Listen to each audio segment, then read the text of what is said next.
SOMPA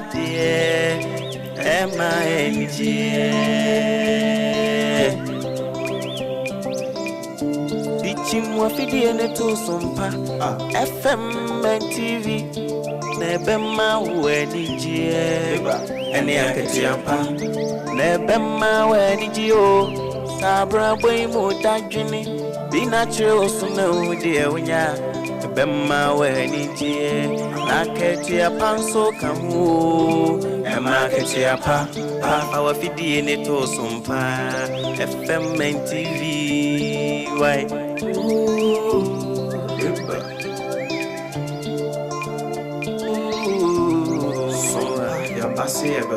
Yasim SOMPA mani jeni akati apana unu warada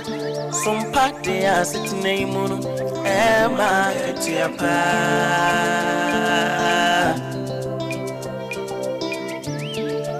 ye no mai munsam makudi munsam nyina ne kasebo bijisam ni ejasu sem nyina SOMPA de abama SOMPA FM Emakati apa SOMPA TV Emanijie SOMPA TV Emanijie Oh, wisdom ni mitie SOMPA FM he SOMPA TV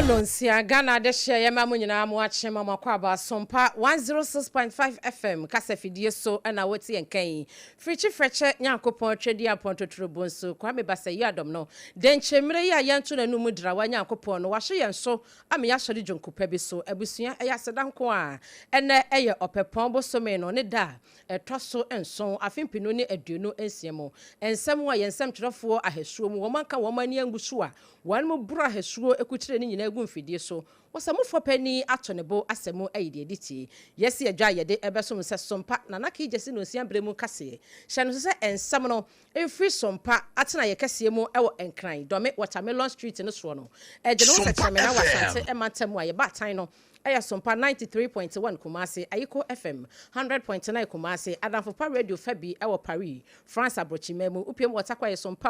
101.1, Takradi SOMPA 103.3, Techimani SOMPA 106.1, Shinyani SOMPA 98.9, Enkraza SOMPA 90.7, and Afi Doma Aya SOMPA 101.3, Upiemo Ewa Mankesim Nenen Kwadwa Aya Kingdom 106.1, Afi Udiko Danowati and Kawo, so Facebook on Yedemu Live, and Ope Yesada Wadani Dio. Honum no like page na my washe ama foforo so enya bia hwe wadwenkyere na yesere wo na odi ato honum ebrebem wa yebeda na atwi e de asomu YouTube no eye SOMPA FM live afei Kenesh Urban Radio so wonu butu Kenesh market a wo mo FB Doma FM 100.7 wo mo so FB e wo Doma ahinkru www.sompaonline.com website ya yesemu fo pani akutire nsemu na no pay ye didi wontu ani nyina potokasa mu brofo wodi akogu no afoforo bi ka ho a ubetumi akwakenkan bi na KJC Company Limited wodi adansie niema eso yasene ena no pay wo mo hyase to adansie niema no achari yie pa enti no ko na kache ya free consultation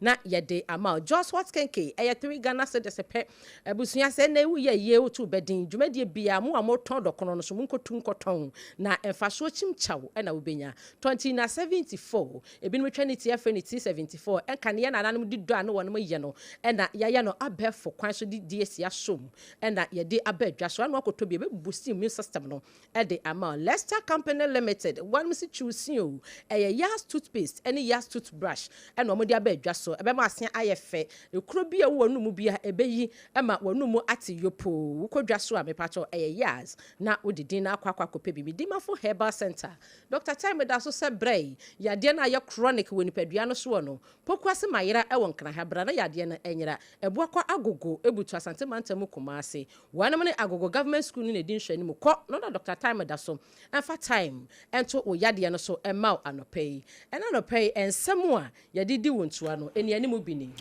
woman ya so afo nyina pani Yewra Julius Debra ena de atodwa se abibimamu free visa na ebeba no enya ne bone su ebia bibiman yedwadie pono Court so akwa setena ensembia efa Vehicle Embossment Manufacturers Association of Ghana wamoni DVL ho no yetu ahyeda Ghana apomodin no ebetimi agina yi a je ankorankora apomodin hwemufo nso de won ho jim ho na eka sa asemi chief director ya eba Ministry of Health ha Oda Health Dental Program ano ena eka sei said ya beya apomodin mapa betimi afa ne tampe frenti upiemo e Okankwe North Central wanum empening for Okankwe North Municipal Assembly no wanum a launch dialysis unity wo hono ene ekunfia paja hene nso na aka sei se bibi bia ba wiase friend social media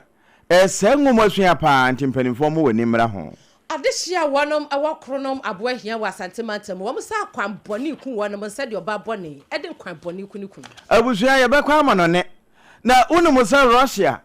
ye beka se o deputy defense minister etu aka no na kwaya fa so kan no emu nsam se de etie o ya sabe agya yarehwe ye de bebrewo abusia empanisi akokọ bidie ohwe ya no animade chinyo na so brene brano no otie firi onini ano midin ABENA BADU ADEPA Kofi Menembra triple AMI AGYA APPIAH APAM DADAA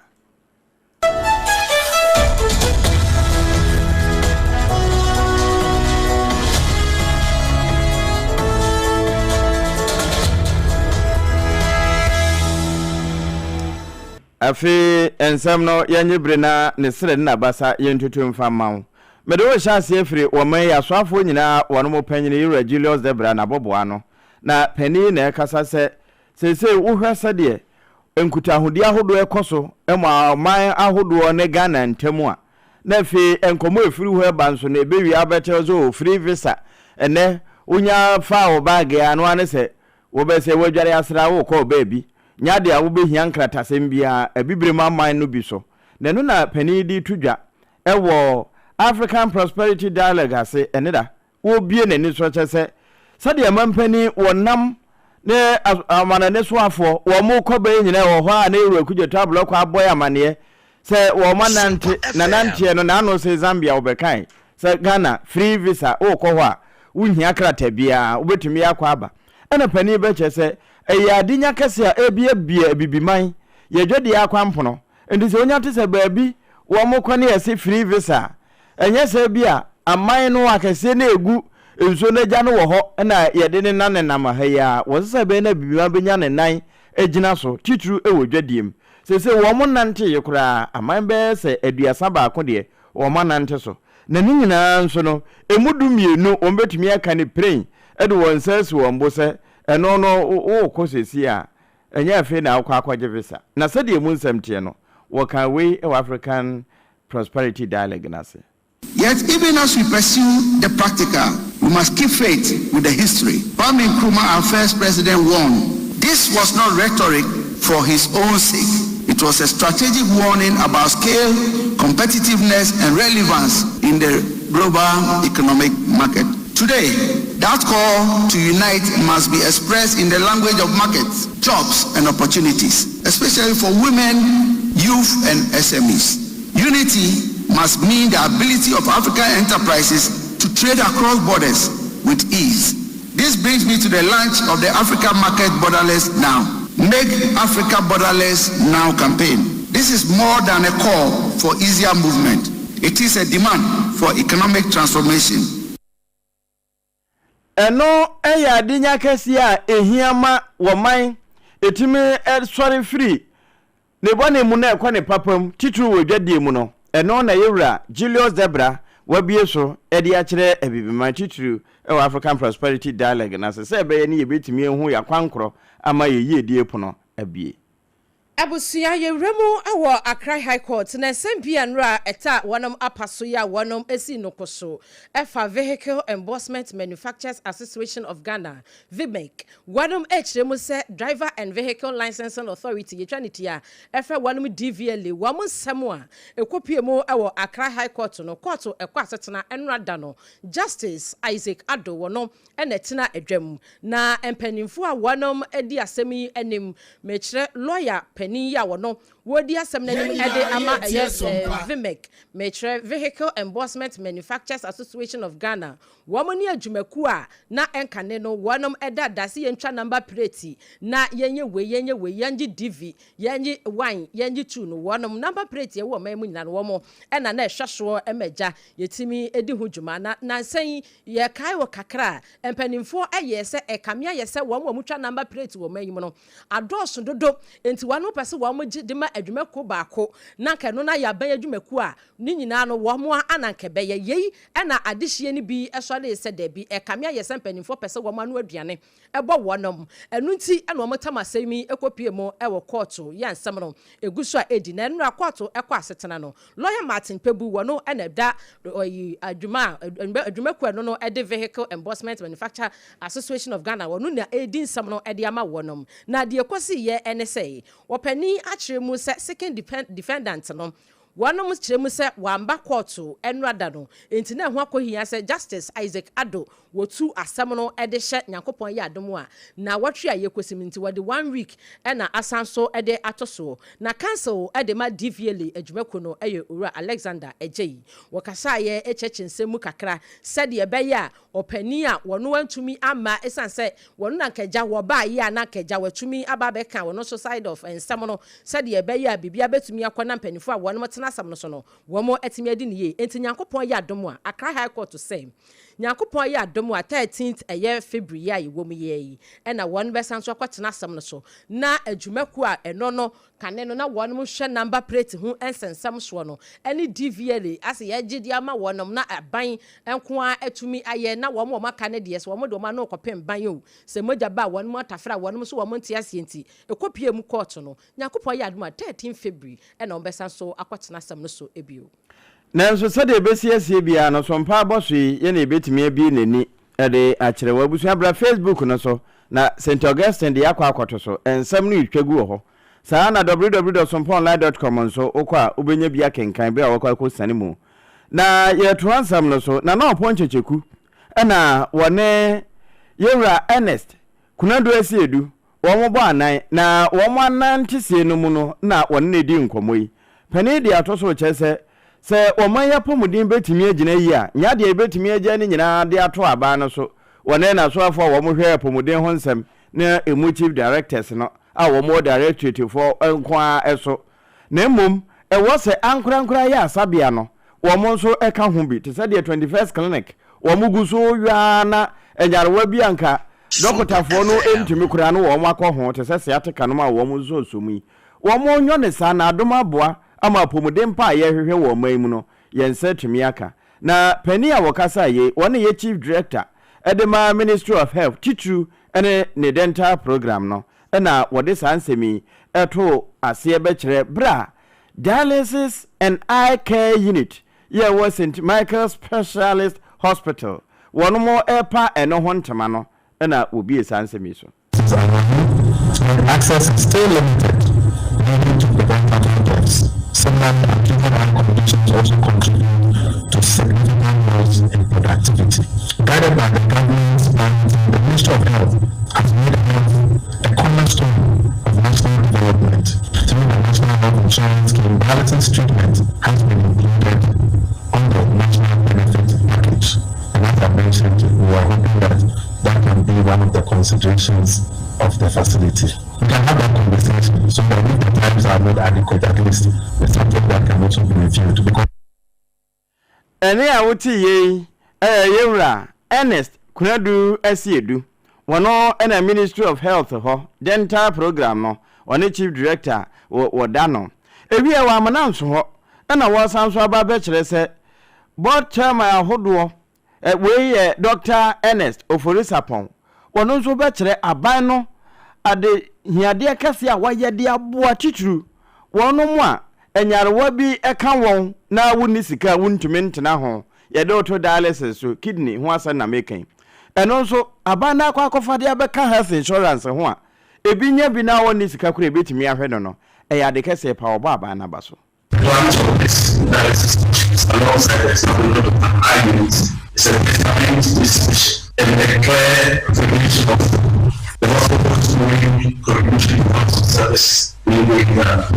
chronic disease continues to be a serious public health concern. Many nations, that is the mark of life and death, they have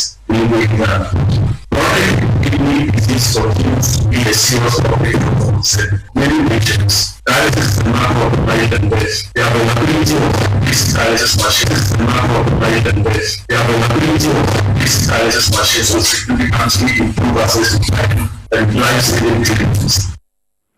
Eni awuti ye Dr. Ernest Oforisapon wono ene ye board chair edema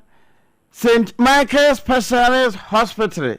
ya ewo wo manga na mu wono ne pani kwankyerefo a wada no wada pass ho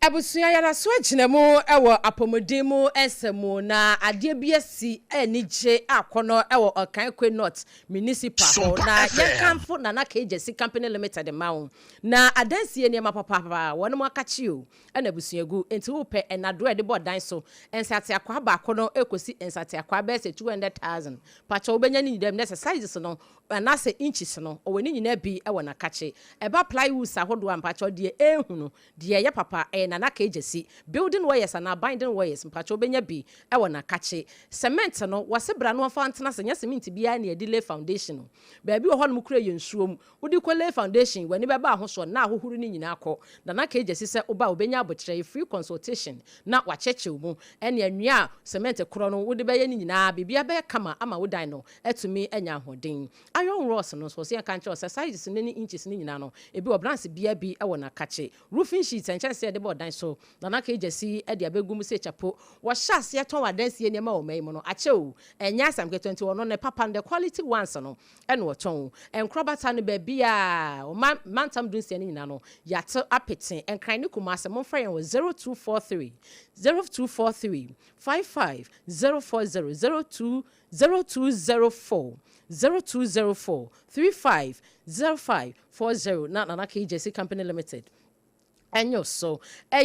2074 ebusuya wom se yankanche osa kane no ne nananu ye didobi anopa bia wobo bia ansa no wakọ nnwuma so na wafuma na osuku na so no nansan wuni breo ntimpanimfo akeka enuta ne nuhini ene ahahama eduankomu omde nyina aka ho ene ye DAC asom ya no abefo mepacho uko over the counter na se drugstore ana bia ya yeto adro bia pharmaceutical shops no a mepacho wo se opeti 74 ebusi immune system no ya de bia ya agini padua no aboso no ebetu ase ama wonso wo ho atɔ na wase ya kan kyerɛw sɛ akwada a wonya finhya no dumi no afei oba pefo oba o ma akwada no fo mpakyɛ droi wontumi num bi Food and Drugs Authority o ma giatum ɛsɛ ɛyɛ baabi a obekɔ bia ɛyɛ T74 yade bia enkabone na ya ohome a ɛwɔ won kanachi anase infection mu kidney infection, liver infection, prostate enlargement ene ema mukɔ efikyira ya na muhu ni yesa ne nyina yade bia no ukwa na wapedre bi na boawo edro bia wonu bia so de ka ho a wobetumi ehu se akoyie na ohon so ato 0246 073 498 ana 0501 628 931 enkra ha se no okeshi drugline ye de akwakoguwa no mchapo betumi akwakotobi ena kumase so Ashtown kwale na keba honom ye de akogu honom Leicester Company Limited was say aya no atwusi de odi twusi no eno ne hia ema wo se no so enya ahoden na wanu mu enka no etimi smell good me pacho Leicester Company wanom ena de Yas toothpaste abega so etini yawo Yas herba yawo Yas total care yawo Yas whitening ene de keka ho me pacho ukodwa so a wo de also pay Yas e bia wo se no aye kokko pacho je whitening ne bi no age herba na ba ko de aka ho enti no pa anka me no say no koda na de heba na twi na ka ayi bibia anka bia kama anopa no so de ya na ka de white ne no na ka de atwusen na ma ase no apai fita yazo kodwa so anu apebi ye woni toothbrush nso honom brush no ano enye dene ye wo hone ho de ye wo honom na onso wapebi omo brush no de twusen e che o enya asam kuma se enya doctor fo na be ka se 3 months bia asesan brush yanka we ka me se wo sa betimi de atwusen be 1 year yas toothbrush papa kama kodwa so a na wapebi me pa cho gi mai na efrenche chemu bi eche mi di akrafo no betumi afremu pebi echu a 0501 619 588 kumase fo so enfre 0501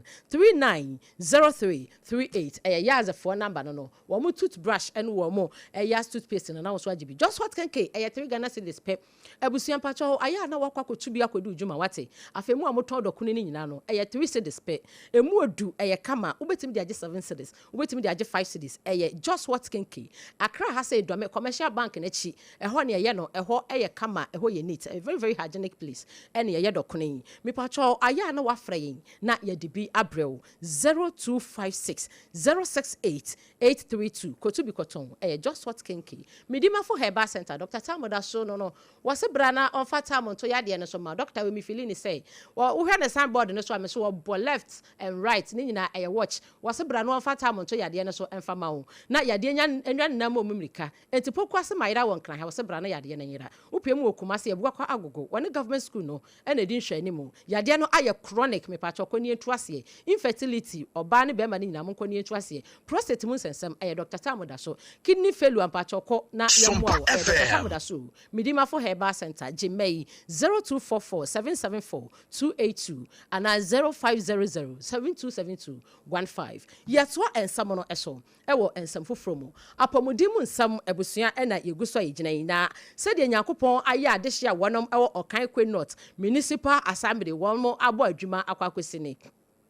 Empanifo akire mu say said the eye ni na obi sabo ana obi kidney na ho atochema na wase yede ne kwato afidie so obi ho no mu a wo kwa 3 times in a week na chese dialysis so no empanifo say ehho akohia ese wo mo ede dialysis unit ni bi ehye St Michael's Specialist Hospital na ehyemu ewa ya sabiensi ebi asabio manusisu mena so se odihye bi ewo sa yade ni bi ana afekura na obenya bia wo hu se ukopiemu okan kwen North Municipal Assembly ho no mo a St Michael Specialist Hospital hobi na wonom sa dialysis yi bia wonom apa ho ntama ya opani a wono oye mesini aban krache ya wono wobutu empotamo yo nyamfo Christian Tete wone ya mane boni nana oponche chiku edi nkomo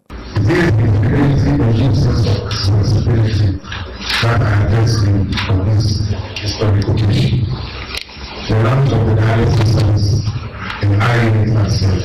Michael Specialist Hospital of your company. Today marks a significant milestone in our organization to strengthen healthcare delivery and expand access to specialized medical services within our society. The establishment of these critical units at St. Michael's Specialist Hospital is not only a local health service, but a local health system, but also a symbol of commitment to ensuring that quality healthcare is accessible, affordable, equitable for all our residents. Said ye beya adishia wonom ewo okan kwen North Municipal ho womo so ho beto womo so womo kwa ya asabia kwaja ya sha wonom timi akoni yie na womo firi ho nso womo ho ato wonom eye enti ni panimfo ekire mu se ankrankra bia wonom ewo se womo ebo eye no womo bie womo apono bagayade ato wonom betumi akọ na wakoso wonom asene opani okasa ye eye mesini aban krache a wono owo okan kwen North Municipal Assembly ho onanyafo Christian Tete afe yankon fifiri mantemu na no nso ye kwakunfi apagya hena owo ho na kwadwo bode ya wotoso nso wono na ekasai wosi ade bia ba wiase anka asabrode beboa wode de nanso kwaye faso didi dwuma no ya atrapo ne nti a wo kansa ne se ye fra ne social media enemma bunu no dodo na wo mo hura tra sa media no so nanso adepa wo mu yese wo mo di suade no nye na wo mo di yo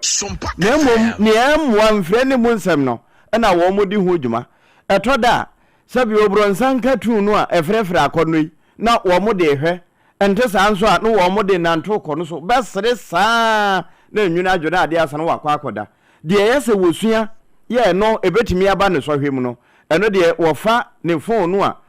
internet ne wo so no a wɔnkɔ hɔ koraa eno nti wɔ ka kyerɛ awofo so obi amfi nani enye sɛ kraman a sabi o wo foforo na wɔhwɛ ne ma internet ne ne wo mo de yo na sɛ enye de efra wo mo twa ba hwɛ ano ntem awo foma we yin ko ma bibi on tun na chi ma bibi on sam adafa achen ekunfiura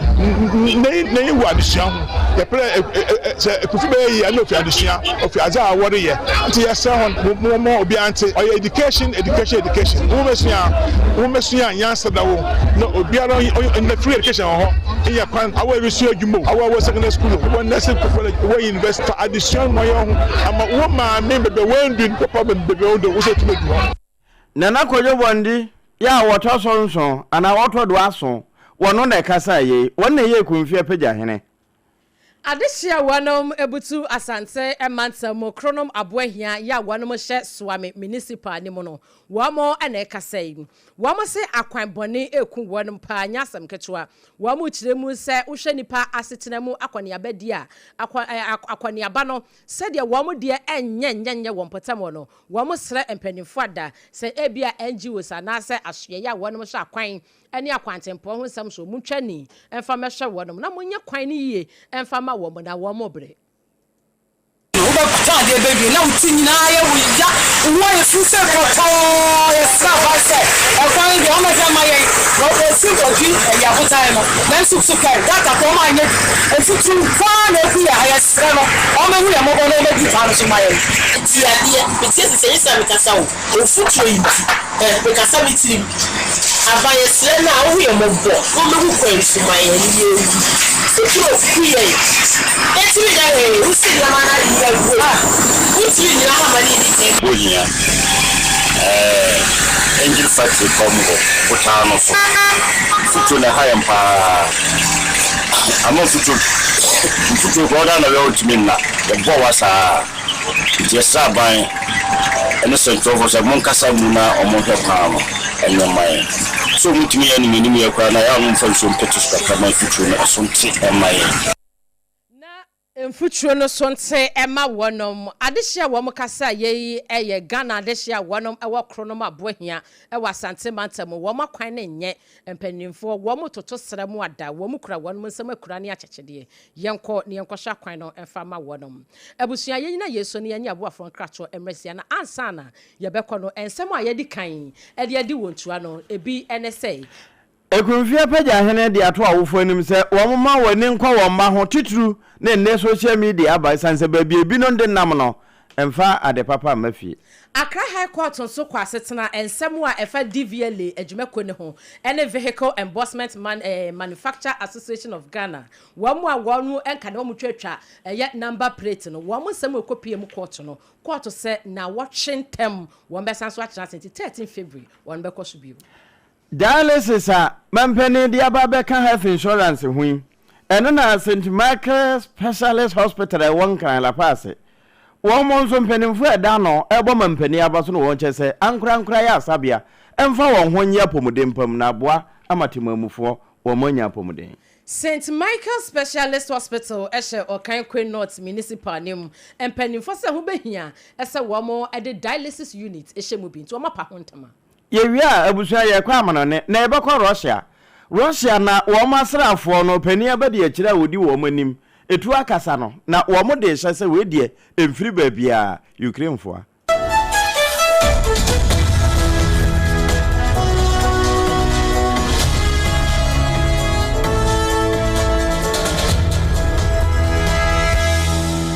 Point homeopathy clinic Ghana had the obi enim say prostate na baby omutimi ye screening ema hu ni ye etu ase a na endpoint homeopathy clinic anase kidney liver problem wo fa baby na adjujo na de fa ne premature ejaculation no a ba ma bi a wo ne wodofo akwakosia asa wo di ne ho agro asa wo to nte ene ye bra endpoint homeopathy clinic na ye moa wo ema ne mema mo pa wo endpoint homeopathy clinic wo mo da mufua yare bia infections bi ne wo ho anase bia wo hye wo fa baby na adjujo adwo kidney problem prostate de endpoint homeopathy clinic kuma se ubehu endpoint homeopathy clinic ewo konoma bohia na akra hanso so de wo mu ginamu ankasa ewo spinters bebre friend share signboard no hudru na ubusasa wo pe endpoint homeopathy clinic obia ebechiro for endpoint ewo 0244867068 and 0274234321 endpoint homeopathy clinic wo mu dem Ewra me pacho bra na me hwa de wo bagi bra aden ena so biem time eba me hye ya me ka se yi ba kwin ani wayi mi ensen bra sanya time eba me hya esia gyimi ni me fiefo enya de abako ebeso yen we de udi se ofani nyina time eba me hya me ka se me di wa dance ya heaven ena de me kwa akopie enti se malaria we draw ne time eba me hya enye enunku de nanum oto a wontimi ani die no time eba me hya duro no ena yema wo oba a wafa afuo de wo ma akwada no fo ene akwada woni mfie dumienu entimi num aduro yi bi se obeto aduro yi bi anoma hwe se wakọ hospital anase lab ame yehu se wo atudie malaria yi bi ansa se opetam heba misha enwe dudu etu a fo ani kire KNG Herbal Center ewo Emrom Abidjan House ana ba ko so wo atonsu Monaco Junction eno echi obenya bi atowo over the counter medicine sellers ene herbal shop dodo na em Fre 0244417669 kayo set time no TIME time herbal mixture afi malaria fever bi adani ziba ewo munu betu akọ FDA agi adwade nkratu yi atu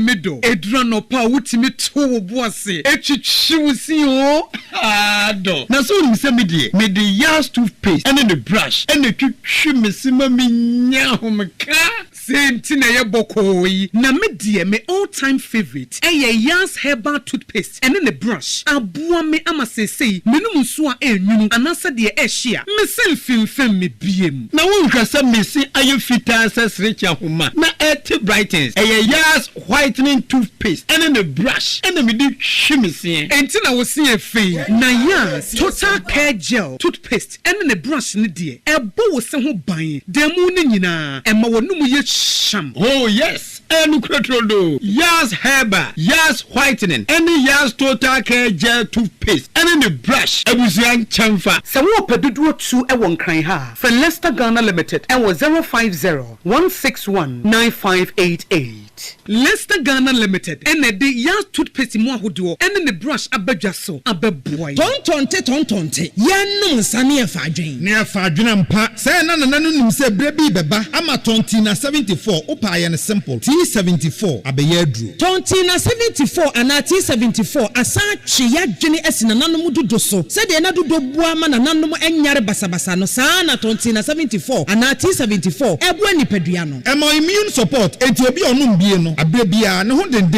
tonti na 74 yinso yaye ne se nsuo krokro wa kama enti ba bia wonam bia obetimi de wade akọ samene wa ankafi na ekroyi eda no nko na wiye wa bra mennom T74 se mennom tonti na 74 menya hodi mennom ne dabia T74 yi hahama ene ye de aye na DHC na aframa na ye kama saa no T74 ahoden ni apomuden ko a woko pharmacy ana ba bia to nwo bia ubenya tonti na 74 yi bia to T74 yi enye ma oba wa fafuro ana obi a o manufo ana se obi a onya mfie dumienu eto phone 050-162-8931 and 0246-073-498 FDA agi adwadi nkratoyi yi atom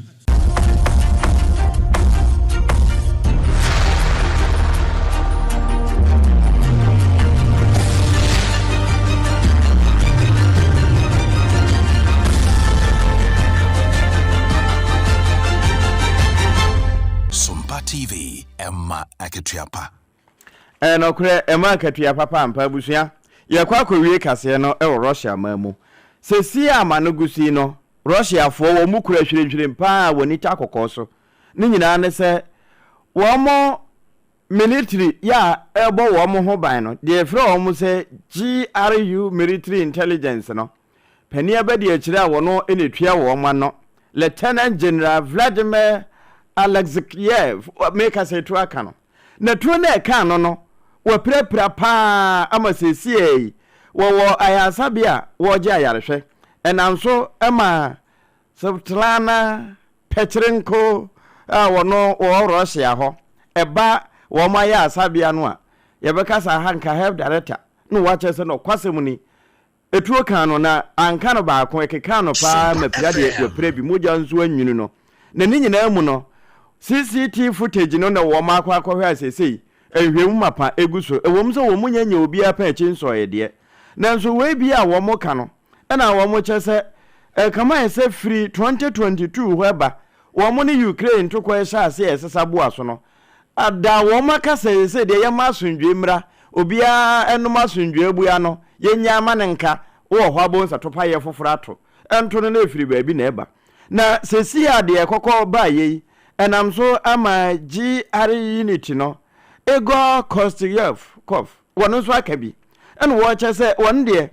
sa pani ye tuo kan no enya no nwanwa se tuo aka ne sanse wono anana woni America woni Ukraine mpanimfo no di asie di nkomo se be na asundwe betimi aba enti ene se wei enya si wie ye no de asia na asie enti Kremlin ne kasamafo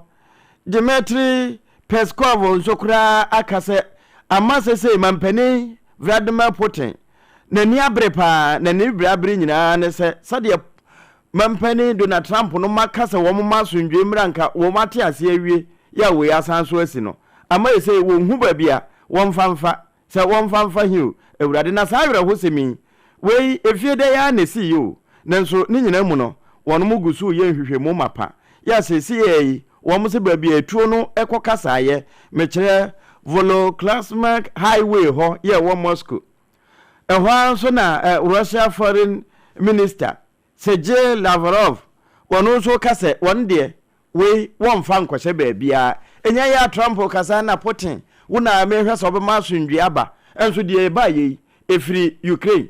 Kiev ho na efiri ba enti mpanimfo ma wo mani enko ho no wo munya sabere bia wo de wani ese Putin ne nkrofo so no na 2024 nipa kuma hodo ehya ase bia ago Krylov wo kyerɛkyerɛ mu se explosion ne be ba ho nyina no enye obia na ondwe hye no se Vladimir Zelensky wone Kiev fofo na fe wo mo a ewo ne mpapere so ho wo mo ene di se adwuma Ukraine fo enti so obi wo afutuo edema enya Russia nko onto Ukraine fofo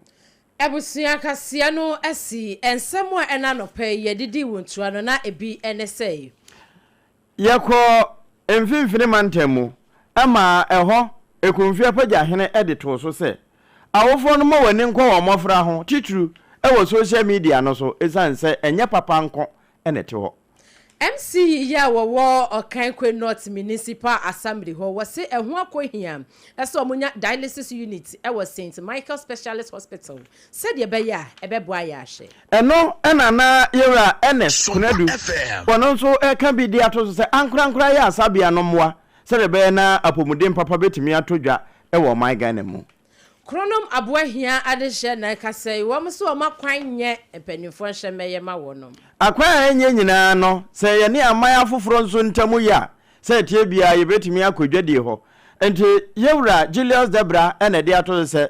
amampanimfo nam abibima mu nyina free visa eba no eya akwampo na ebi ama yedwade Ebusia ensemi na AGYA Company Limited wono ene so yasene ekoba sempremo no adansie niema wanam akache wode so yasene se kutu ema ye bebe nsemi ma se bam na 2074 bi mu 2074 mpacho